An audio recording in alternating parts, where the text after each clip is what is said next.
Today we're out in Montana driving almost the entire Subaru Forester lineup. The only model missing here is the new base trim. It's going to start at $29,695 plus destination, which gets you up to $31,090. In this video, we're going to talk about what you find on each of the different trims, which trim might be right for you. If you want to see more of our traditional video, where I go over styling, driving impressions, 0 to 60 times, etc., and take a more detailed look at the interior, you want to check out the full video. So let's just talk about the base trim. It is $2,600 more expensive than 2024, but we do get a reasonable amount more standard equipment. 17-inch alloy wheels, 2-zone automatic climate control, and roof rails are the big change. The roof rails on that base model are going to be similar to the roof rails we find on these models. In 2024, you didn't find roof rails or alloys on the base model. One feature we did find on the base model that is still here though are the steering responsive LED headlights. That's a touch that is normally optional on most of the competition, and we find some of the best headlights, the brightest headlights, and steering headlights standard on every Forester. However, if we go in for a closer look, you'll notice that not the entire module is an LED. We have LED headlights, but the turn signals, if I go ahead and turn them on, those are actually incandescent bulbs both front and rear. I'm a little bit surprised by that, but I do like the all LED design. Of course, we have fog lights down below in most trims. Those are going to be LEDs as well. All models are going to have the same engine under the hood, at least initially. It's a 2.5 liter, 180 horsepower boxer engine mated to a continuously variable automatic transmission and of course standard all-wheel drive. This is going to give you 29 miles per gallon combined. Coming at some point later, there will be a hybrid system, although we don't know any details about that. And of course, we haven't heard anything about the return of a turbocharged XT trim. This very red model is the premium trim. It's $33,390, including destination. Every trim gets a slightly different wheel, although they are very similar in terms of their design. There is some difference in terms of what's black and the exact textures going on in there, but the number of spokes is fairly consistent. This model, of course, gets the roof rails, although you no longer have to step up into the premium, as I said before, in order to get that feature. This is going to be the first model with a power driver's seat. I'll just go ahead and let Travis take a quick look at those seat controls. A lot of the Forester trims have either a 2-tone or a 3-tone interior, so you can see there are 3 different fabrics right there on that seat with lots of blue accent stitching. If you want a power passenger seat, you're going to have to step up a little bit further in the lineup. I do, however, appreciate the fact that we get a wrapped steering wheel in this particular model. We also get the panoramic moonroof. That is one thing to keep in mind. If you want the extra headroom that you find in the base trim, that's the only trim available, because this model with the panoramic moonroof ostensibly cuts down on headroom on the inside. And that's pretty logical, because if I scoot all the way over here to this side, we just have that panel right in the way. The panoramic moonroof is an important thing to keep in mind. If you want the most headroom, you're going to have to get the base version of the Forester, because it is going to be the only model without the panoramic moonroof, and as a result is going to get nearly 2 inches extra headroom. In this model, we also get heated front seats, even though they're fabric coated, and we get the availability of an optional power liftgate, blind spot monitoring with sensors in the back, and the readouts right on the inside.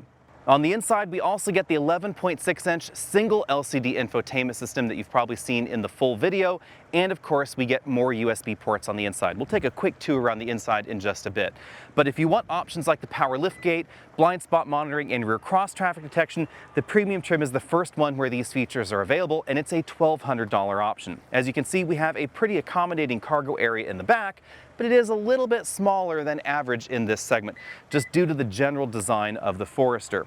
The next one we should take a look at is, of course, the sport trim in white over here. It gets these very unique sort of 1980s style bronze wheels.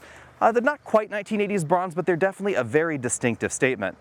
In addition to the unique 19-inch wheels, we get the first model here with imitation leather. It's the StarTex faux leather upholstery, and as you can see, this is still a 2-tone interior design with those brown accents on the door that definitely kind of mimic the bronze wheels. We also get the bronze stitching on the doors and on the seats. This is the first model with the dual X-mode all-wheel drive system, and we get blind spot monitoring and rear cross traffic detection system standard. We also have a unique suspension tunes. This is the only model with the sport suspension. When Subaru says sport suspension, they don't mean a rock-hard suspension, however. So if you're looking for something with slightly better canyon carving, but you still want something that's supple enough to drive out on a pasture like this, the Sport trim is going to be a great option for you. An unexpected touch back here where we have the symmetrical all-wheel drive badging in the rear that's been bronzed just like the wheels to add a little bit of extra visual interest.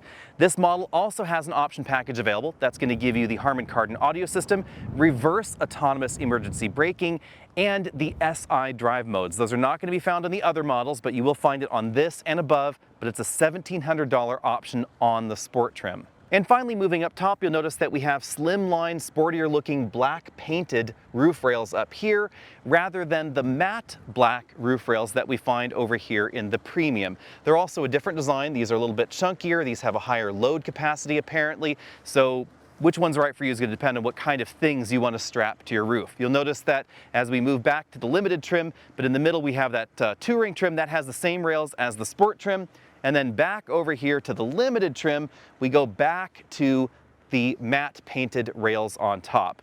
Now this very blue Limited trim is sort of a mid-level trim, I guess mid-upper level trim, because we don't have a new Wilderness model just yet. The Wilderness model is going to take a little bit of time off. If you want one, it will still be sold, but it's actually going to be the old Wilderness model. Price-wise, that Wilderness trim is pretty similar to this Limited trim, which comes in at $37,390. Again, you'll notice we get slightly different wheels. If you blink, you might miss the difference between these wheels and the ones on the rest of the trims, because again, the design is very, very similar, but it's not exactly the same. On this model, again, we get those different roof rails. And then if we come inside, you'll notice this is the first model with leather upholstery on the inside, leather-faced seats.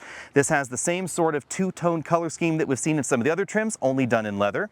These seats are, of course, heated in this model. And then on the door panels, we get not only the two-tone color scheme, but we also get three materials. So we get a soft touch material there, we get sort of an Alcantara-like faux suede, and then the soft touch injection molded plastic up top. The Limited trim is the first model in the lineup to get a power passenger seat, but it doesn't get the two-way lumbar support. It does, however, have a seat bottom cushion that adjusts for tilt. At least at the moment, the Limited trim is the last model with an option package available. It's a $1,600 package that includes the Harman Kardon audio system, factory navigation, and reverse autonomous braking. This is the first model in the lineup to get factory navigation, even though they all have that big 11-inch LCD in the middle of the dashboard. Of course, if you want everything, then you want this Touring trim here. And it is one of the few models that actually has the trim badge right back here on the liftgate. Of course, the liftgate is powered, and this model still gets partial LED lights, which is kind of surprising. And those lights, the backup light is LED, the brake lights are LEDs, but the turn signals, both front and rear, those are incandescent. This trim gets 19-inch wheels, again, very similar design, but subtly different. And you can see we have different textures as well as different sections that are chrome versus blacked out.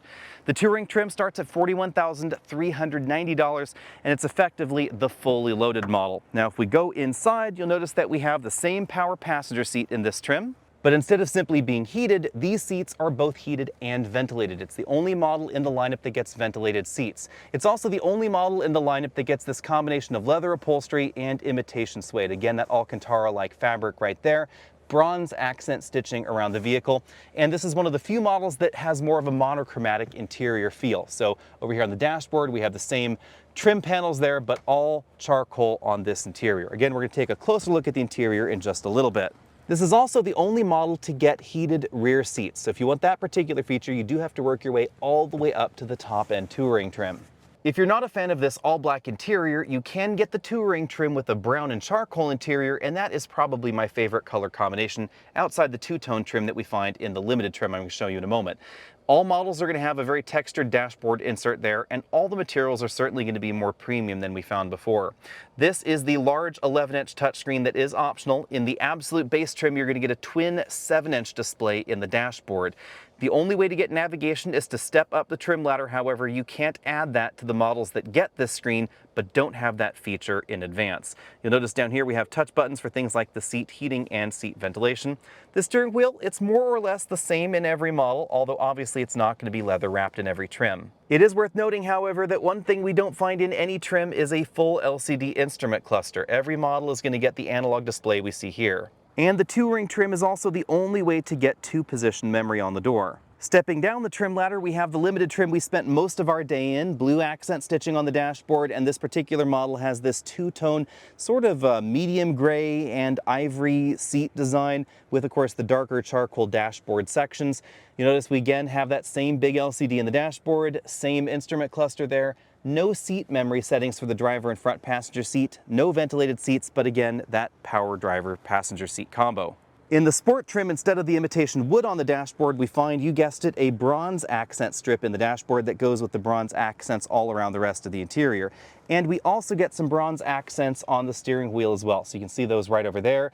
And that kind of goes with the sportier bronzy theme that we find here. Expect something very similar in the upcoming Wilderness trim, of course.